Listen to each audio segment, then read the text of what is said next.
Hello बच्चों। आज जो है क्लास फर्स्ट ईयर का सेकंड चैप्टर स्टार्ट किया जाएगा। सेकंड चैप्टर का जो नेम है वो है units and measurement. Units and measurement, that is the second chapter of class first year. Now first topic is that units for measurement. Units for measurement, measurement की units क्या है, किस तरीके से हम उसको डिफाइन करते हैं, इसमें हम लोग स्टडी करेंगे। तो याद रखिएगा, किसी भी फिजिकल क्वांटिटी का जो न्यूमेरिकल वैल्यू होता है वो उसके यूनिट के इनवर्सली प्रोपोर्शनल होता है। मतलब n is inversely proportional to u। n का मतलब होता है न्यूमेरिकल वैल्यू और u का मतलब होता है यूनिट होता है। इसका मतलब किसी भी फिजिकल क्वांटिटी का जो न्यूमेरिकल वैल्यू होता है उसके यूनिट के इनवर्सली प्रोपोर्शनल होता है। और इसको हम लोग ऐसे भी लिख सकते हैं, q मतलब हो गया एनी फिजिकल क्वांटिटी। q का मतलब हो गया एनी फिजिकल क्वांटिटी। q जो लिख सकते हैं इसको any PHYCSAL physical quantity. Q जो है एनी फिजिकल क्वांटिटी है, दैट इज इक्वल टू, अब इसके पास U को N के पास में लाइए तो NU हो जाएगा। N1 U1 is equal to N2 U2 करेंगे। ये फर्स्ट फिजिकल क्वांटिटी हो गया और ये हो गया सेकंड फिजिकल क्वांटिटी हो गया। तो इस तरीके से आपका जनरली एक फार्मूले टाइप में आपको मिल गया कि कोई भी फिजिकल क्वांटिटी जो है वो न्यूमेरिकल और यूनिट के प्रोडक्ट के इक्वल हो सकता है। देखिए इक्वल होता है, तो इसमें लिखिए हेडिंग है यूनिट्स फॉर मेजरमेंट। लिखिए unit of a physical quantity, unit of a physical quantity is defined as the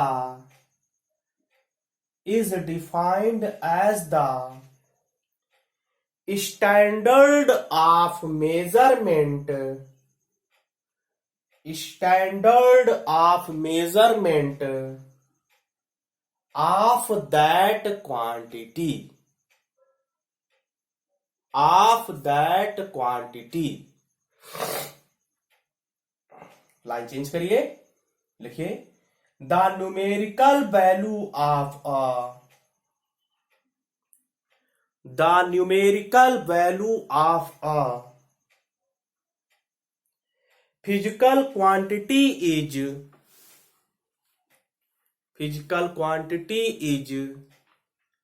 inversely proportional to its unit, inversely proportional to its unit,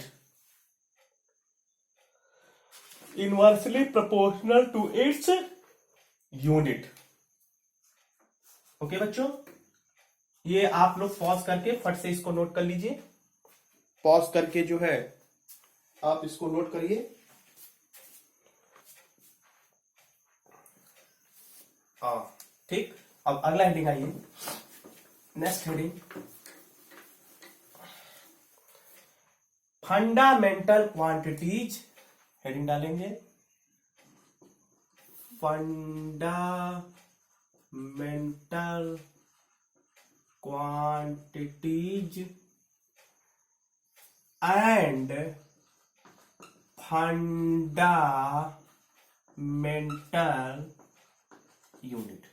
heading डालिए fundamental quantities and fundamental unit.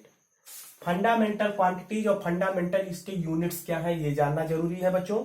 हालांकि आपने हो सकता है कुछ बच्चे पढ़े भी होंगे, लेकिन जो बच्चे नहीं पढ़े उसको ध्यान से समझ लीजिए।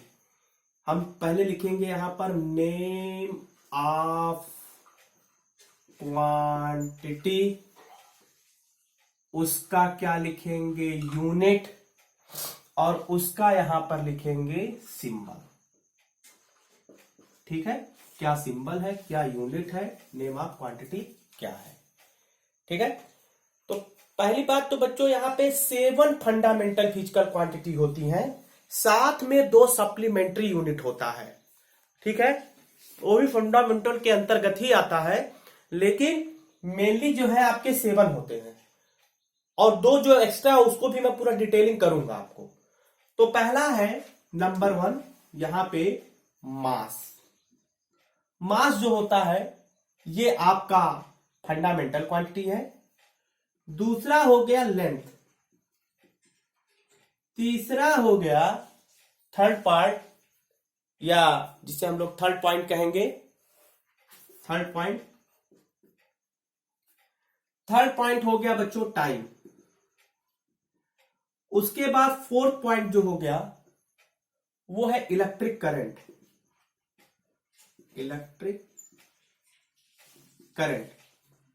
फिफ्थ पॉइंट जो हो गया बच्चों टेम्परेचर। सिक्स्थ पॉइंट जो हो गया उसे कहते हैं ल्यूमिनस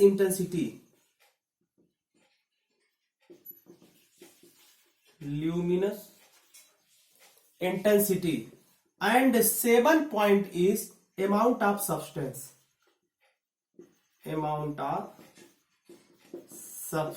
कहा जाता है। इस तरीके से ये 7 फंडामेंटल फिजिकल क्वांटिटी है। इनके यूनिट के बारे में हम लोग देखते हैं। मास का जो होता है बच्चों किलोग्राम होता है, ये हो गया किलोग्राम। लेंथ का बच्चों होता है मीटर। टाइम का होता है सेकंड। इलेक्ट्रिक करंट का होता है एम्पियर। टेम्परेचर का होता है आपका केल्विन। ल्यूमिनस इंटेंसिटी का होता है कैंडिला। और अमाउंट ऑफ सब्सटेंस का होता है मोल। ये जो है आपके MOLE mole. Amount of substance का क्या हो जाएगा, मोल हो जाएगा। इसके सिंबल क्या है, सॉल्ट में हम केजी लिख सकते हैं, इसको मीटर लिख सकते हैं, इसको क्या लिख सकते हैं सेकंड, इसको क्या लिख सकते हैं एम्पियर A, इसको केल्विन K, कैंडिला को लिख सकते हैं CD, और इसको लिख सकते हैं MOL। सिंपली MOL लिखा जाएगा। MOLE that is the unit of amount of substance and MOL that is the symbol। MOL क्या है, that is the symbol। यहां पे थोड़ा सा और ऊपर हम लोग देख लेते हैं MOL, ये मोल होता है। मैं बोल रहा हूं उसमें हो सकता है कैमरे में नहीं आ रहा है, थोड़ा सा अलाइनमेंट 1 मिनट में ठीक कर दूं इसका बच्चों, बस थोड़ा सा अलाइनमेंट की जरूरत है। मोल अब ठीक है, मोल आ रहा है MOL। ओके, तो ये हो जाएगा आपका मोल हो जाएगा। ओके, तो ये हो गया आपका fundamental quantities and fundamental units के नाम है 7। इनको आप अच्छे तरीके से याद कर लीजिए, ये आगे आपको मिलने वाले हैं, इसलिए आप इसको बहुत अच्छे तरीके से तैयार कर लीजिए। पॉज करके नोट करिए। तो मैंने अभी आपको बताया कि 2 एक्स्ट्रा और भी यूनिट्स हैं, यहां पे 2 एक्स्ट्रा यूनिट्स और हैं जिसको हम लोग कहते हैं सप्लीमेंट्री यूनिट्स। हेडिंग डालेंगे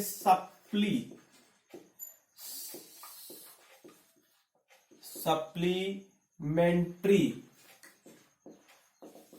यूनिट्स। ये देखिए सप्लीमेंट्री यूनिट्स में पहला आता है बच्चों प्लेन एंगल। क्या आता है, प्लेन एंगल। ये देखिए आता है प्लेन एंगल होता है। प्लेन एंगल का जो यूनिट होता है वो रेडियन होता है, RADIAN, रेडियन। और रेडियन को शॉर्ट में RAD लिख सकते हैं, लाइक दिस। सॉरी, जैसे ये देखिए आप, ये इसका सेंटर पार्ट हो गया।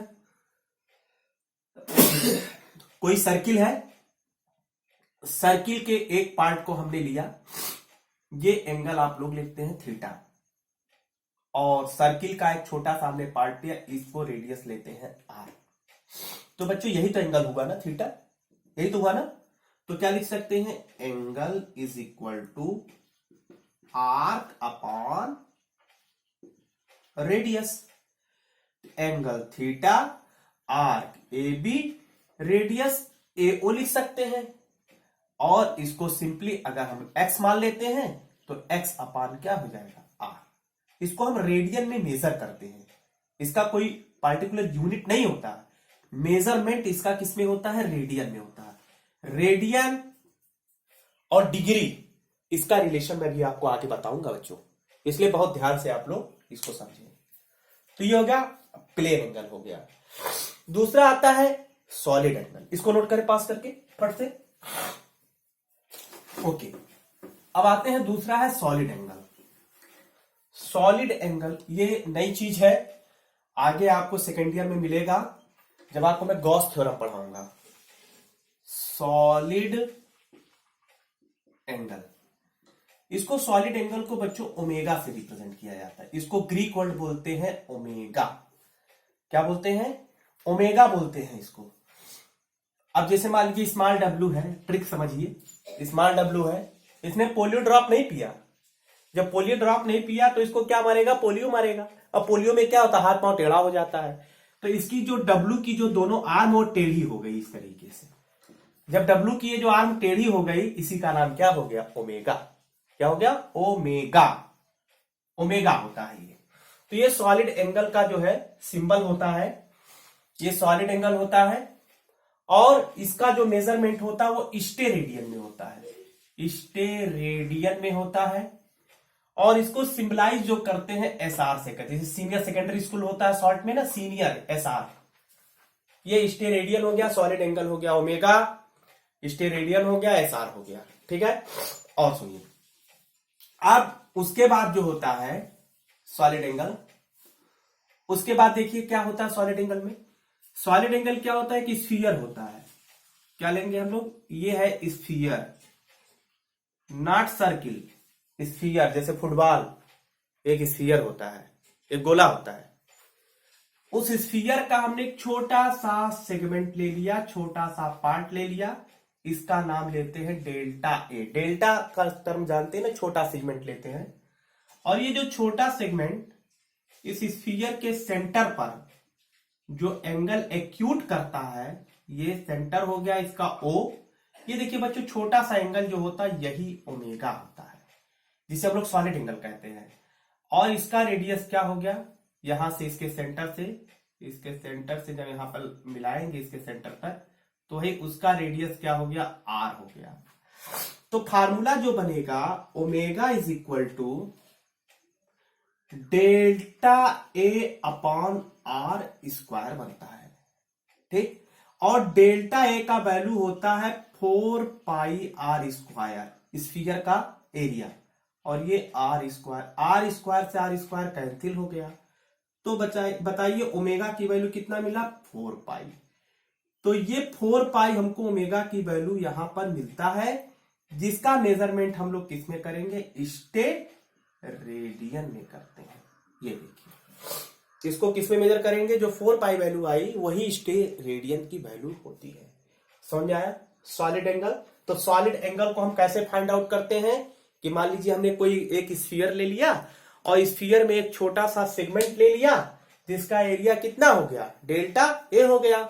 और यह सेगमेंट क्या कर रहा है, इस स्फीयर के सेंटर ओ पर एक एंगल को एक्यूट कर रहा है, एंगल को बना रहा है, जिसका नाम क्या है, सॉलिड एंगल ओमेगा हो गया। ओके, और इसका जो स्फीयर का रेडियस है बच्चों क्या है, आर हो गया।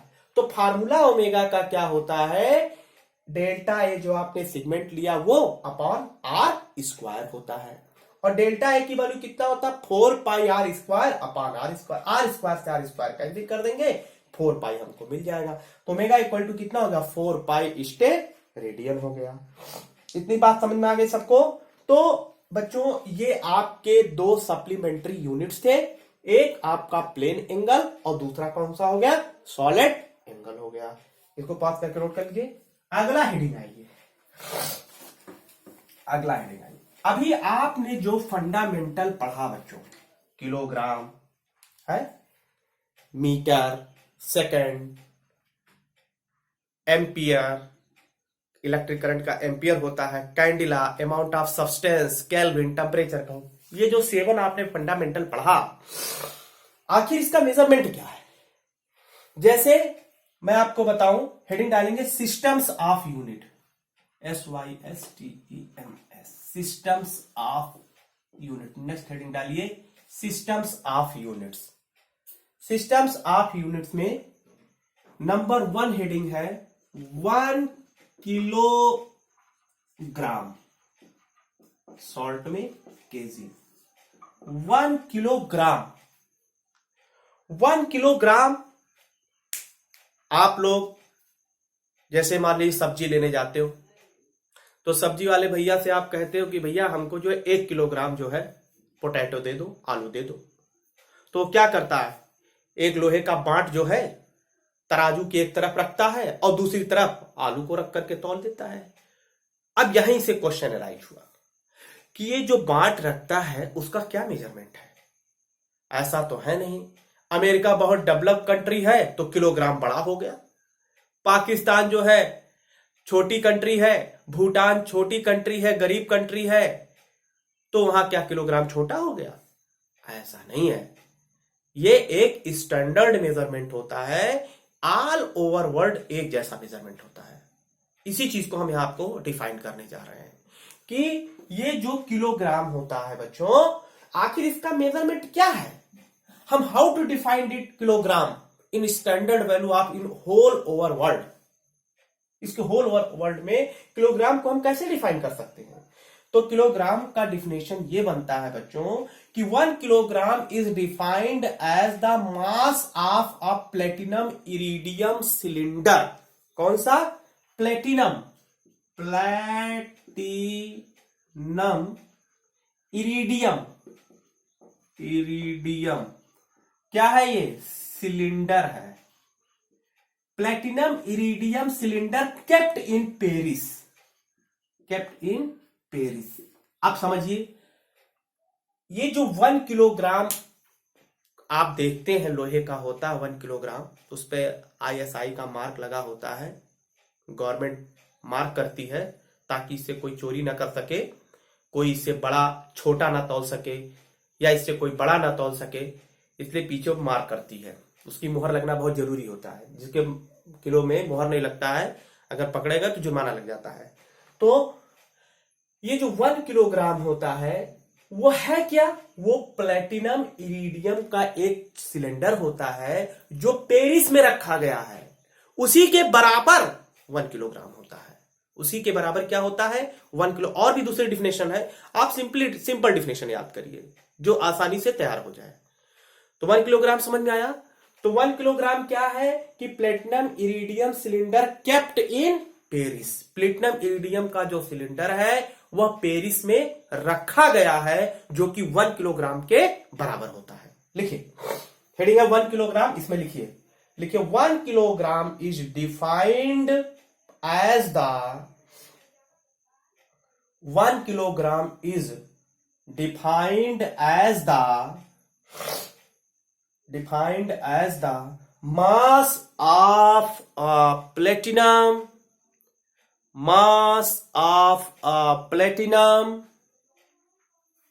platinum बीच में dash, iridium cylinder kept in Paris,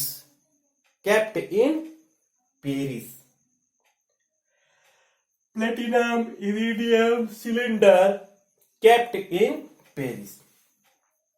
अब दूसरा ये डिफाइन करते हैं, किलोग्राम समझ में आ गया। अब दूसरा हेडिंग है मीटर, नंबर 2 मीटर। इसका सिंबल स्मॉल m रहेगा, ये है मीटर। तो मीटर को कैसे डिफाइन करें? मीटर को डिफाइन करने का मतलब है कि जैसे आप कपड़ा लेने जाते हो तो 1 मीटर का वो कपड़े वाले के पास रहता है, उसको नाप करके दे देता है। फिर वही बात, भूटान गरीब देश है, क्या मीटर छोटा हो जाएगा? अमेरिका डेवलप्ड कंट्री है तो क्या मीटर बड़ा हो जाएगा? और इंडिया डेवलपर कंट्री है तो क्या मीटर धीरे धीरे बढ़ेगा? ऐसा नहीं है, ऐसा नहीं है ना। इसका मतलब क्या है? इसका भी एक स्टैंडर्ड मेजरमेंट होता है, उसको हम लोग कैसे डिफाइन कर सकते हैं जरा समझिए कि ध्यान से समझिए, क्रिप्टॉन जानते हैं, क्रिप्टन Kr86, यह एक रेडियो एक्टिव एलिमेंट होता है। इससे प्योर क्रिप्टन से ऑरेंज रेड लाइट, क्या है, orange red light,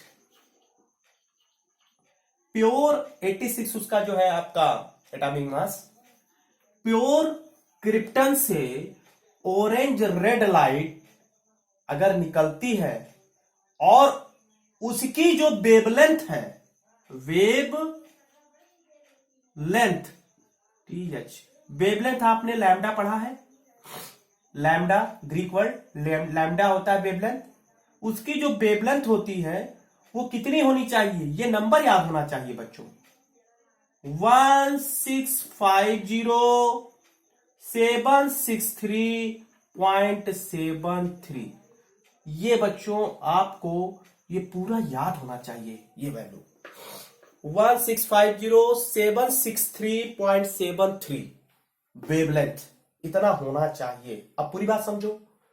1 metre is defined as the distance containing 1650763.73 wavelength of the orange red light emitted by the pure krypton 86, pure krypton 86।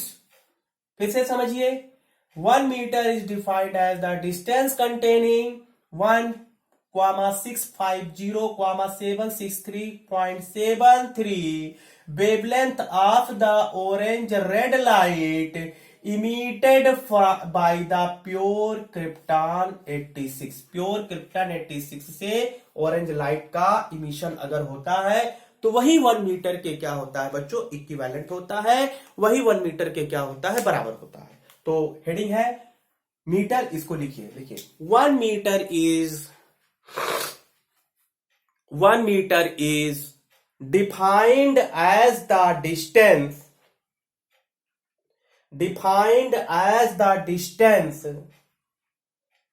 containing